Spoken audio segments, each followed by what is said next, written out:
Okay, so this is Lee, who's just come back for some extra lip training and her assessment day with Katy at the Permanent Makeup Training Academy. So Lee, just refresh our memory back to before you started training with us, which was about a year ago now, was it?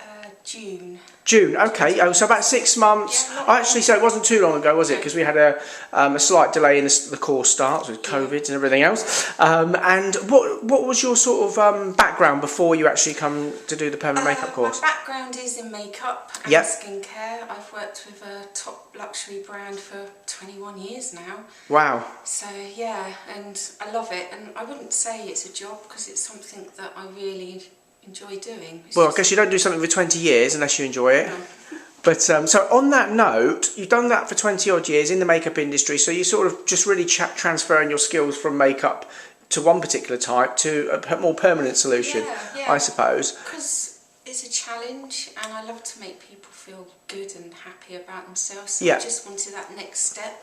Okay, excellent. And what made you decide to sort of then go and book with Katy at here rather than maybe elsewhere?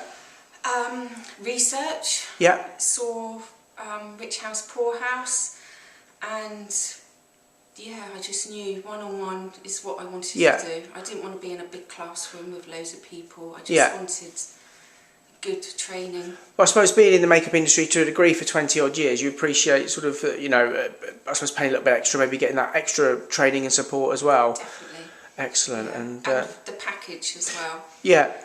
So helps. Yeah, and obviously we've been working a little bit on the business side of stuff as well. Do you think sort of having a bit of the business support is useful when you're growing your own business? Because definitely, yeah. The makeup and everything is fab. Yeah. The training, but learning how to set up your own business that's what I need. Yeah. And it's been good.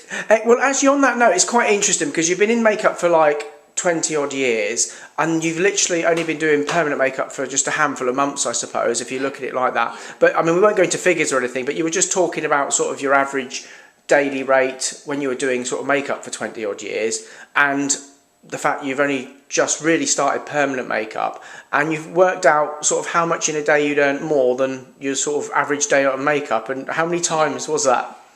10, was it? 10. 10 or 6. Yeah. We figured it out earlier. It was actually 10, wasn't it, if you remember? We figured it out. It's a bit complicated with the numbers, but you were figuring out, what do I normally get on a normal makeup day, and what have I actually earned in permanent makeup? And sometimes people don't even realise how well they're doing. Like yourself, you're quite sort of quiet, and like I say, maybe the business side doesn't come completely natural to you, which is why we're sort of there to help. But even with that, it just goes to show that you can be in an industry for 20 years, and then once you throw yourself into something like permanent makeup and start just plugging away and gradually building it up, you're less than sort of 5 months in, and you've already earned effectively in one day 10 times what you used to earn. In a day. So when you look at it that side, you have to give yourself a little bit more credit, I think. Yeah, I didn't realise until I sat down with you and Katy and thought, yeah, actually, you're right. It hasn't gone too bad. So, and then you've just got to think, well, okay, well, I've done that before. Now I just need to replicate it a little bit more often. Definitely, yeah. And that's the onwards and upwards. Exactly. Watch this space. There we go. This time next year, Rodney. But yeah, well, it's been great having you back again. And actually, on that note, how did you actually find sort of learning a new skill like the lips as well? Brilliant, loved it. Yeah, I was really excited, and I thought I'd love it. Yeah. Yeah, I can't wait to get back and start doing lips. Well, the thing is, if you think about it, you just started off doing brows and eyeliner treatments, and you've already been able to make 10 times in a day what you've made before doing makeup for 20 years. So when you consider that, you've now got another high-end skill to add, which generally lips are generally more expensive than most of the other treatments as well. So there you go. I can't wait. Excited. Exactly. So it's going to be great to see how you get on over the next sort of 12 months or so, and we'll look forward to catching up with you in the near future. Thank you. No problem. Cheers, Lee. Bye.